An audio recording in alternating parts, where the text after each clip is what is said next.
శ్రీ గురుభ్యో నమః. శ్రీమాత్రే నమః.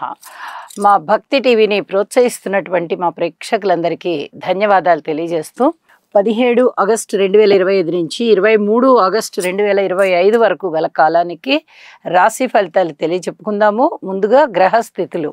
వృషభంలో చంద్రుడు ఉచ్చులో, అలాగే మిథున రాశిలో శుక్ర గురులు, కర్కాటక రాశిలో బుధుడు, సింహరాశిలో రవి కేతువులు, కన్యరాశిలో కుజుడు, రాహువు గారు వచ్చేసి కుంభరాశిలో, అలాగే వక్రించిన శని గారు మీనరాశిలో. వారాంతానికి వచ్చేటప్పటికి చంద్రుని యొక్క గమనము సింహరాశిలోకి వచ్చింది. శుక్రుని యొక్క గమనము కర్కాటక రాశిలో బుధునితో పాటుగా ఉన్నది.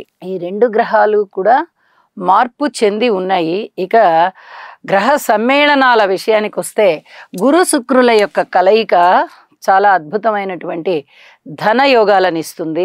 అలాగే రవి కేతు కలయిక కొంచెం పితృవంశానికి సంబంధించినటువంటి గ్రహస్థితులు అన్నమాట ఇవి. వీలైనంత వరకు పితృదేవతలని తలుచుకోవడం, అంటే గతించిన పెద్దలని తలుచుకోవడం, వారిని స్మరించుకోవడం, వారికి ఏదన్నా కొంచెం తర్పణం విడవడం, వారి పేరుతో అన్నదానం చేయడము, ఇలాంటివి చాలా చాలా మంచిది. ఇక వారాంతానికి వెళ్ళేటప్పటికి బుధ శుక్రుల కలయిక జరుగుతుంది. ఇది బుధ శుక్రులు ఇద్దరు కూడా చాలా సున్నితమైన ప్రవర్తనతో ఉంటారు. వారి యొక్క కలయిక అంత మంచిగా ప్రవర్తన నిదానంగా ఉండేటట్టుగా చేస్తుంది. ఇక చంద్రుని యొక్క కలయిక కూడా రవికేతువులతో పాటు వచ్చి ఉంది. ఇది అమావాస్యను సూచిస్తూ ఉంటుంది. త్రయోదశి, చతుర్దశి, అమావాస్య, పాడ్యమి ఈ 4 తిథుల్లోనూ ఏ 2-3 తిథుల్లో అయినా కూడా చంద్రుడు రవితో కలుస్తూ ఉంటారు. నెలకొక్కసారి ఇది జరుగుతూ ఉంటుంది. అయితే రవి చంద్రుల కలయిక చాలా చాలా మంచిది. పైగా రవి గారు స్వస్థానంలో ఉంటూ ఉండగా చంద్రకేతువుల యొక్క కలయిక జరుగుతుంది. కొద్దిగా ఏదైనా అనుమానాలకి దారితీస్తూ ఉంటుంది. అంటే ఎక్కువగా ఇది నమ్మాలా వద్దా, మనని సరిగ్గా గైడ్ చేస్తున్నారా లేదా అనే లాంటి ఆలోచనలు వస్తూ ఉంటాయి. అవి ఏ రాశి వారికి వస్తున్నాయి అనేది ఆ రాశుల్లో తెలియచెప్పుకుందాము. రవిచంద్రుల కలయిక అయితే మటుకు చాలా మంచిదే. అలాగే దృష్టుల విషయానికి వస్తే గురువు గారి యొక్క 9వ దృష్టి రాహు గారి మీద పడుతూ ఉంది. ఇది కొంచెం దైవభక్తిని తగ్గించే విధంగా ఉంటుంది. దైవభక్తి తక్కువగా ఉన్న వారికి పెంచే విధంగా ఉంటుంది. కానీ 99% నాస్తిక భావాలు పొడసూపుతూ ఉంటాయి. అలాగే శని గారి యొక్క 3వ దృష్టి చంద్రుడి మీద పడుతూ ఉంది. మానసిక వేదన ఎక్కువగా ఉండడానికి అవకాశం ఉంది. ఎక్కువగా టెన్షన్ పడిపోతూ ఉంటారు. దీనికి సంబంధించి యోగా చేయడం అనేది చాలా మంచిది. ఇక కుజుని దృష్టి శనిగారి మీద, శనిగారి దృష్టి కుజుని మీద. ఈ దృష్టిలు అస్సలు ఏమాత్రం మంచివి కాదు. ప్రయాణాల రీత్యా జాగ్రత్తగా ఉండాలి, ఆరోగ్య రీత్యా జాగ్రత్తగా ఉండాలి, కోర్టు కేసుల రీత్యా జాగ్రత్తగా ఉండాలి. ఇక అన్ని విధాల జాగ్రత్తే. అది ప్రతి రాశికి ఇంచుమించుగా జాగ్రత్తలు తీసుకోవాల్సినటువంటి పరిస్థితే కనిపిస్తుంది.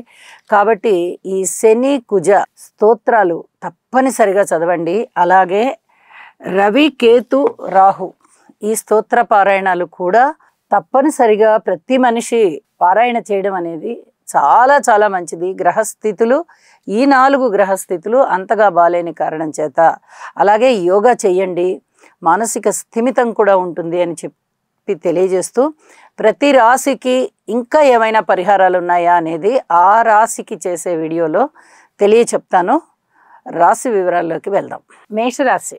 మేషరాశి వారికి ఈ వారం గ్రహస్థితులు ఏ విధంగా ఫలితాలను ఇస్తున్నాయి అంటే, చతుర్థ స్థానంలో బుధుడు బాగున్నారు, అలాగే షష్ఠ స్థానంలో కుజుడు బాగున్నారు, లాభస్థానంలో రాహు బాగున్నారు. 3 గ్రహాల యొక్క ఉత్తమమైన ఫలితాలు మేషరాశి వారికి ఉన్నాయి అని చెప్పి తెలియజేస్తున్నాను. అయితే స్థిరచరాస్తుల వృద్ధి కొరకు వీరు చేసే ప్రయత్నాలు ఫలిస్తాయి. అలాగే మాతృవర్గ రీత్యా కూడా చాలా బాగుండేటటువంటి కాలం. చక్కటి సహాయ సహకారాలు అందుతాయి. ఒక విధమైనటువంటి క్షేమం వీరిని ఆశ్రయించుకొని ఉంటుంది. అంటే ఏ కష్టమైనా రానివ్వండి, మనం క్షేమంగా ఉన్నాము, మనం కులాసాగా ఉన్నాము, మనము సేఫ్లో పడిపోయాం, పర్వాలేదు, ఇలాంటివి మీ మనస్సు కనిపిస్తూ ఉంటాయి. అంటే ఒక విధమైనటువంటి సుఖం కనిపిస్తూ ఉంటుంది వీరికి. అలాగే రుణ బాధలు తగ్గిపోతాయి. ఇంకా గృహానికి సంబంధించి ఏమైనా మరమ్మతులు చేయించుకోవడానికి కానీ, లేదా కొత్త గృహాలు కొనుగోలు చేసుకోవడానికి, నిర్మాణాలు చేసుకోవడానికి అనుకూలమైన కాలంగా ఉంటుంది. వాటికి సంబంధించిన ధనము మీకు చక్కగా సమకూర పడుతుంది. ఇది చాలా చాలా అద్భుతమైన విషయంగా తెలియచెప్పచ్చు. అలాగే ఏ పని చేపట్టినా అది ఒక అభివృద్ధి మార్గంలో వెళ్తూ ఉంటుంది. విజయావకాశాలు బాగా ఉంటాయి. ఊహించని విధంగా లాభాలు చాలా చాలా బాగున్నాయి అని చెప్పి తెలియచేయడం జరుగుతోంది. అలాగే స్థాన చలనానికి అవకాశం ఉంది. ఏలినాటి శని జరుగుతూ ఉంది కాబట్టి శని గారికి పరిహారాలు తప్పనిసరిగా తైలాభిషేకం చేసుకోవాల్సిందిగా సూచన.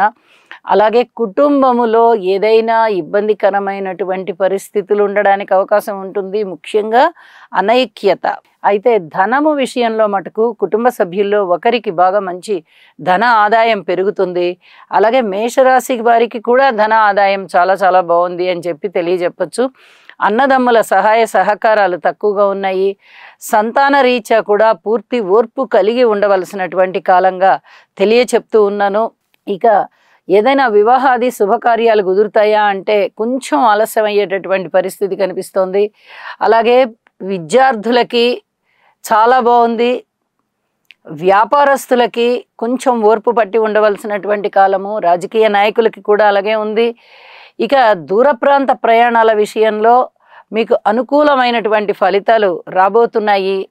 కాబట్టి ఏ ప్రాంతానికి మీరు వెళ్ళాలి అనుకున్నా అక్కడ ఎలాంటి పనులు చేయాలి అనేది ప్రణాళికలు సిద్ధం చేసుకొని వెళ్ళండి. ఖచ్చితంగా మీకు అవన్నీ అనుకూలిస్తాయి.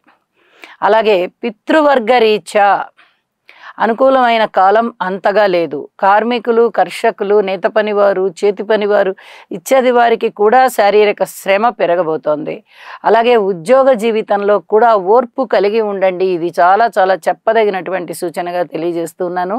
స్త్రీలకి చాలా బాగుంది. మనం ప్రత్యేకంగా వ్యవసాయదారులకి చెప్పుకుంటున్నాము. వ్యవసాయదారులకి కూడా అనుకూలమైనటువంటి ఫలితాలు ఉన్నాయి అని చెప్పి తెలియజేస్తున్నాను. ఇక వారాంతంలోకి వెళ్ళేటప్పటికీ శుక్ర చంద్ర 2 మార్పులు చక్కగా జరిగి ఉన్నాయి. అయితే శుక్రాచార్యుల వారి వల్ల చాలా అద్భుతమైనటువంటి ఫలితాలు రాబోతున్నాయి. మాతృవర్గరీత్యా బాగుండడమే కాదు, అన్నదమ్ముల సహాయ సహకారాలు కూడా పెరుగుతాయి. ఆరోగ్యం కూడా చాలా చాలా బాగుంటుంది. ఏదైనా చిన్నపాటి అనారోగ్యాలు ఉన్నా కూడా మీకు ఎటువంటి ఇబ్బంది ఉండదు. కీర్తి ప్రతిష్టలు పెరగబోతున్నాయి.